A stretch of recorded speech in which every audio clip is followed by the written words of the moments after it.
Magandang araw po sa inyong lahat mga kapatid. Ako po si JDB, ang inyong abang lingkod. Pag-usapan natin ngayon itong ginawang paninisi ni Chis Escudero sa mga sumulat ng ating konstitusyon.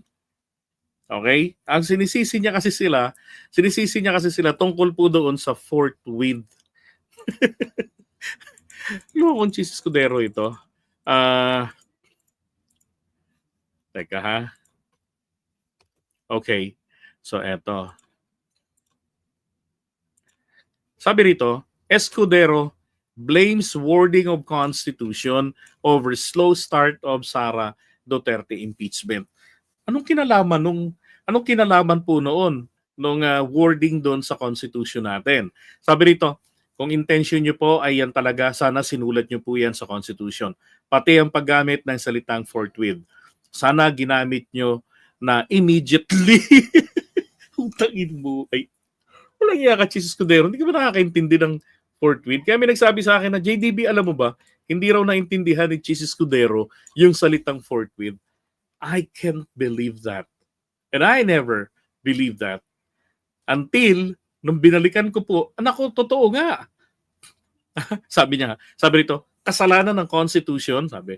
Kung intention niyo po, yan nga. Diba? Ito pa, si Dean Ascuna, retired Supreme Court Associate Justice. Sabi niya a dismissal of the articles by the Senate of the 19th Congress after receiving it and without proceeding to trial would be a grave violation of the Constitution. I was the one. Ako ang sumulat. Ako ang nag-akda ng Article 11 Constitution, including the word forthwith referring to the need of the Senate to proceed to trial. And it is precisely to mean immediately and without unreasonable delay or the national language official version agad-agad. Gaano po ba kaimportante ang salitang ito ni Justice Ascuna?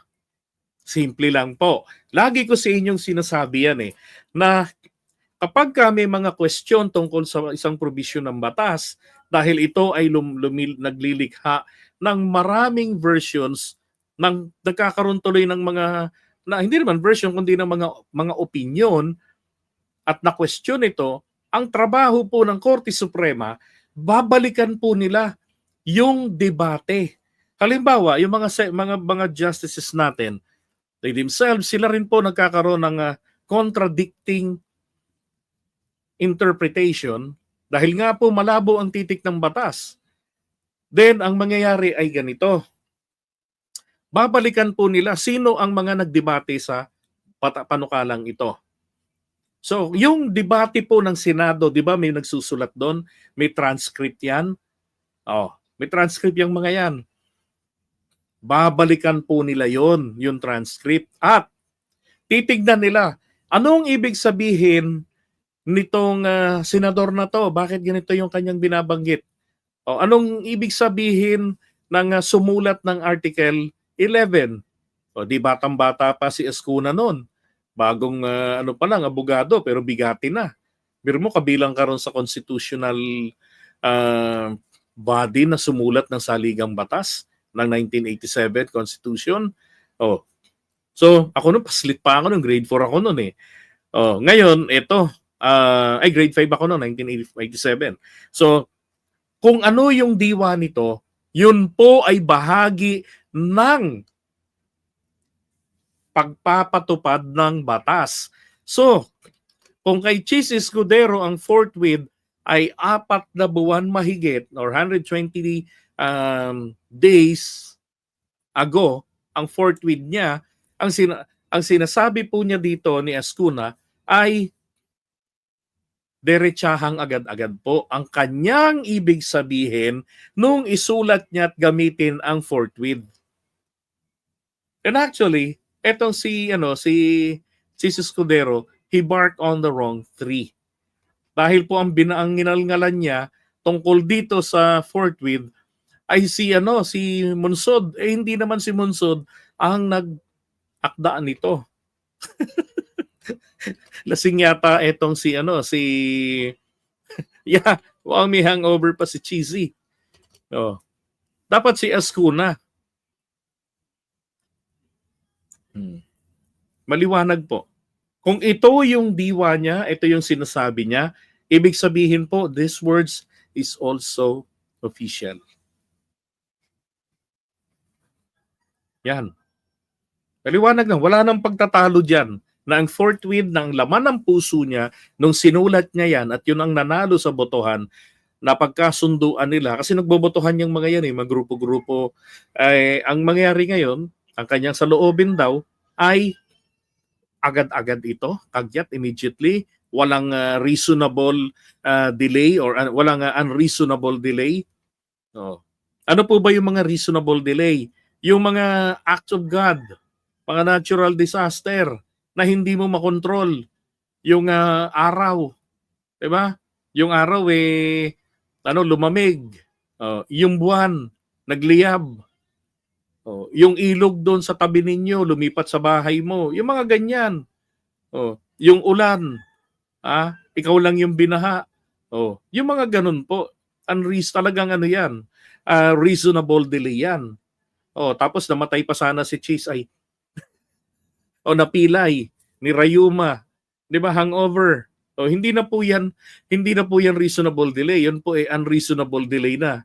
'Di ba? So ito maliwanag na maliwanag.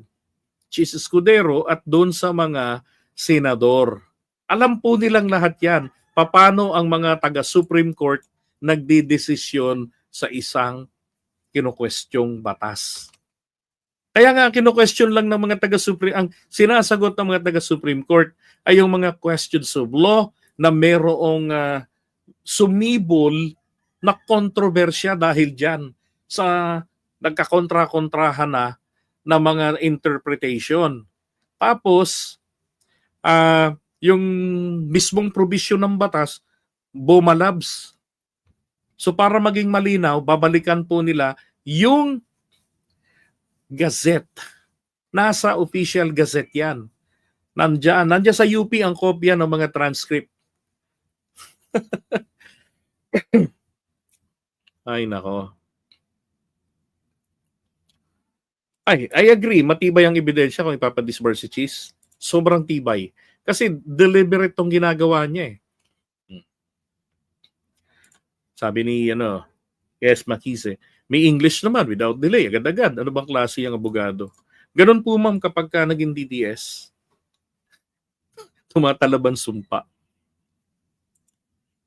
Talaga, sana sinulat niyo po yan sa konstitusyon.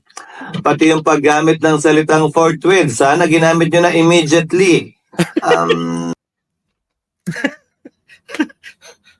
Parang tanga lang no? Ano bang pinagkaiba kung hindi ginamit yung forthwith at saka nung immediately?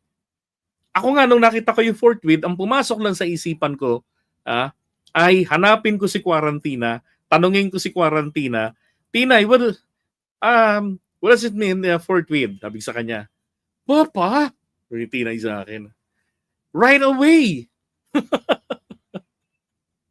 Kasi anak ko, na siya fluent na siya talaga sa English si Quarantina.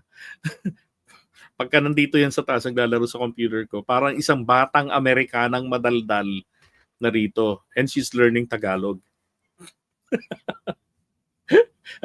Papa! Right away! Jeez! Kasi mula second floor, pinaakyat ko pa papunta rito. Etong taas po nitong namin, it's 12 foot. Sipin niyo yung hagdan nun. And it's only 4 years old. So, ganun pala. Ganon. Tapos, hindi di ba, anong problema doon kung hindi ginamit ang mas maraming letrang immediately? Alam niyo po, ganito lang yan mood covers Kapag ginamit po doon ay ang shall immediately proceed, hindi pa rin po susundin ni Cheese yan. Bakit? Ang sasabihin naman po ni Cheese ito. In every rule, there is exemption. So sinabi po doon na immediately yung ginamit na wording, pero hindi nangungulugan na tayo po ay magpapakamatay na sundin ito literal. Marami po tayong dapat gawin. Kailangan po naming mangampanya, kailangan po naming maglakwatsa. Paano po yung mga syota namin? Paano po yung drinking session? May buhay din naman po ang mga senador. Yan po ay haharapin natin. We will cross the bridge when we get there. Hindi niya rin naharapin yan. Hanap butas lang talaga ang ginagawa niya. Kahit na immediately, kahit tinagalog pa itong agad-agad. At sa pagmumukha nga niya, sinabi na sinulatan na rin siya noon ni paring Coco Pimentel. Ginamit pa yung Tagalog. Kinontent ko pa nga yun eh. Hindi iniintindi ni Cheese. Ang problema sa mga senador, hindi kasi siya sinisibak. Dapat sinibak nyo na to eh. Pinalitan nyo na to mismo nung ados eh. Diba? Kung may malasakit kayo sa taong bayan, dapat pinalitan nyo na si Cheese.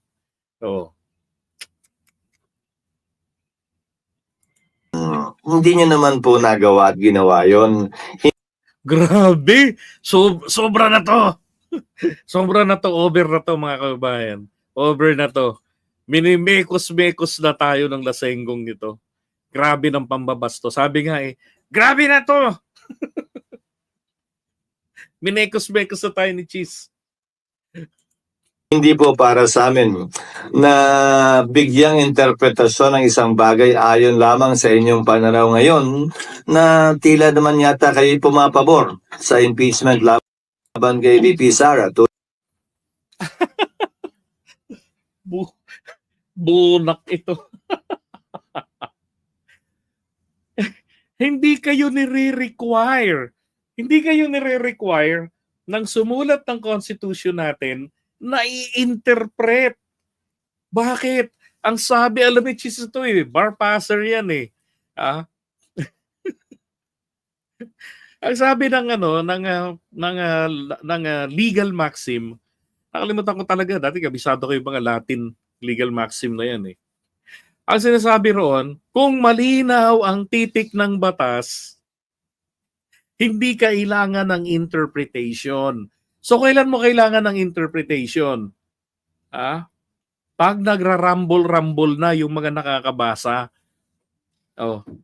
Sa dami ng mga abogadong na-interview, sa dami ng mga hindi nag-aral ng abogasya, ilang mga dictionary, pinakikita, iisa ang ibig sabihin, immediately, without delay. Sa Tagalog, agad-agad. Ngayon na. Diba? Right away, up, and away. Buisit ka, Cheese Escudero. Alam niyo yung ganitong klaseng argumento ni Cheese Escudero pagdating sa College of Law? Itong ganitong posisyon niyang to, hindi po yan makakaupo. Professor ko dati, lalo itong si Professor Quiñones, I don't know kung yung professor sa UP Law, anak niya. Kaya ang saya ko nung makita ko yun yung pangalan, uy, Quiñones. Bakit? Yung tindi ng pressure na tinabot ko nag-aaral ako ng pre-law, yung takot kapag darating na yung oras ng kanyang klase sa kanya, nako, siya ho yung nagpatibay sa akin. Napilitan akong magbasa ng librong makakapal, napilitan ako na imbis na ito'y basahin ko lamang, doon na-enhance yung aking yung aking photographic memory. Titignan ko yung page na ma-register sa utak ko yung itsura noon. Kaya pag sinabi niya yung author, sabihin ko, page 23, paragraph, ganun. Alam mo, galing ko. Hindi niya alam ng professor ko yung nababasa ko lang sa utak ko yun. Alam niya naman yun ng professor ko na yun. Ganun kalupit yun. Hindi ho paupuin yan kasi ang gawa doon, kukuha ng class card. Parang ganito. Kunwari, ito, class card. No? Naka-index card kami nun eh. Yan. Tapos, ang gagawin ngayon, ito na. Bubunutin. Cheese. Sino pa ba? Bato. Yan. Ngayon, tatanungin sila ngayon kung anong ibig sabihin. Yung mga tipong ang tanong comprehensively define and discuss, forthwith, proceed. Tapos pagka nagpaliwanag na itong si Cheese, paloko-loko na, nako na, bembang na nga abutin ito doon. Di ba? Wala eh, niloloko-loko na lang ni Cheese ang taong bayan eh. Diyos ko, ito na ho yung talagang pinakamalala na nakita ko na klase ng ng definition. Teka, hanapin nga natin. Papamura ko lang talaga to, nakakayamot na eh. Teka, nasaan ba yun? Wala talaga makita yung galit na babae na yun eh. Papamura ko lang talaga si Cheese para magkaroon ng magandang definition si Cheese sa utak niya. Shall forthwith proceed, hindi niya alam.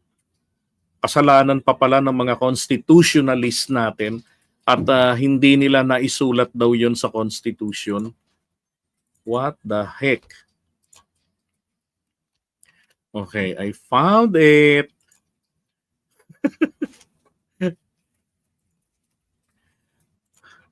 Okay, so Cheese. Ito ay magandang mensahe para po sa inyong mga lukulukong senador na ayaw gampanan ang trabaho sa impeachment. Mahiya kayo. Po sa lahat ng mga mambabatas na supporters ng pamilyang Duterte, mga putang ina ninyo, gawin nyo ng legal ang pagnanakaw at korupsyon dito sa Pilipinas. Yon. Diba? Bakit po? Bakit deserve nilang mamura? Ang linaw ng batas eh. Ang linaw ng titik ng batas. Pero ayaw gampanan, ayaw sundin. Ang daming kuskus balungos. Walang iya. Sinisi pa yung constitutionalist. Joseph Jesus Cudero. Noon, hindi ako at hindi ko papakinggan at hindi ako makikinig sa sinumang pabor o kontra dito sa impeachment, sinumang pabor o kontra kay VP Sara. Titingnan namin ito dispassionately, fairly, and with justice in our minds and with fairness in our minds. Nang walang kinikilingan, sino man ang magkakataong papaboran ng aming desisyon o tatamaan ng aming desisyon at pasya. Sir, sabi pa niya, there are already rules. You have to edit or add or subtract a few, but they could have started earlier. Hindi pa rin namin ito pwedeng gawin habang kami nakareses. Alam niya yon bilang abogado, alam niya yon bilang isa sa mga nagsulat ng saligang batas. Grabe, no? Tinawaran pa yung constitutionalist. Oh. Matindi na to. Sabi ni Marlon, malinaw na betrayal of public trust at culpable violation of the Constitution ang ginagawa ni Cheese kundi matindi pa ang mga miyembro ng Senado na tsak na patalsik na ito. Yeah, I agree. Hindi kami pwedeng gumalaw habang nakareses ang Kongreso. At para pilitin niya o nino man na gawin namin yan na klarong paglabag sa batas, baka mamaya, talagang hindi naman talaga sa pabor sa impeachment, gusto niyang isabotahe ang impeachment. Ang lala talaga ni Cheese, grabe. Pinagbintangan pa na baka gusto lang daw ni Monsod na sabotahiin ang impeachment. Kaya so baka hindi naman daw siya. Diyos ko, Cheese Escudero, kung hindi ka langgo sa alak, hindi ganyan ang magiging takbo ng pag-iisip mo. 'Di ba? Ito yung taong mahirap palalahanan eh. Bakit? 'Di ba? Yung paalala, hindi niya pakikinggan. Sinabi naman niya, hindi siya makikinig talaga eh. Sabi ni Jack, Cheese is making fool of himself big time. Yeah. Ano nangyari dito kay Cheese Escudero? Isa sa mga hinahangaan ko ito na na senador eh. Nung araw pa at lagi ko itong binoboto. Pero ngayon, alam niyo, totoo yata talaga kapag nagpaka-DDS ka, obligado ka na maging tanga. Nalala ko yung salita ng kapatid ko. Sabi niya, Kuya, mag-vlog kaya ako. Kaya lang, marami yung views sa mga DDS eh. O ngayon, yung AI content ko, sabi ko, sige. Nako, nang mapanood niya, sabi niya, Kuya, bakit parang ang engot nila? Bakit? Ito, di ba, mukhang magaling naman yan. Kako, tatak nila yan, sumpayan eh. Pinanood ko sa kanya yung video ni Jim Makabayan. DDS ka ba? Yung ganon. Tawa siya ng tawa. Ayoko na. Paano ko mag-DDS kung yung mga kasama ko, pulpul? Sabi ko, pintasero ka rin Mana ka sa akin Hindi naman sa pintasero. Nakakayamot naman talaga, di ba? Ang liwanag nung ina-explain ni Monsod. No. Kung mga guide sa kanya yun. Ito yung mga taong sarado de kandado yung utak. Wala na talagang pag-asang magbago yung utak ng mga to. Parang PWD ba? Ay nako. Pamura nga po uli, ma'am. Ang papanagutin si Sara Duterte. Nakakahiya naman sa inyo. Huwag kayong mag-alala. Andito kami mga taxpayers. Dudoblehin namin ang sipag. Dudoblehin namin ang pagkayod namin. Para O yun na. Doblehin na lang natin ang sipag natin, ang pagkayod natin. Tiisin na lang natin hanggat nasa Pilipinas tayo. Gampanan. Illegalize na nila ang pagnanakaw dito sa bayan natin. Huwag nang papanagutin ang kahit na sinong leader ng bansa natin na tinatarantado lamang ang kaperahan ng bayan natin. Nakakahiya naman sa kanila. kayong manakaw. Libreng-libre na kayong nakawin ang perang pinaghirapan namin. Huwag na kayong mahiya. Mahiya kayo sa pamilya ninyo na walang makain. Huwag nyo na kaming isipin. Taxpayers lang kami. Sabi nga ni Randy, mahirap nga makipagtalo ang isang matalino sa isang bobo. Bakit? Ang bobo hindi nagpapatalo yan. Correct. Paulit-ulit Libre nyo nang nakawin ang pinagpagura namin. Mga putang ina ninyo. Ayun. Cheese. Para sa'yo yan. Dedicated. Sa'yo.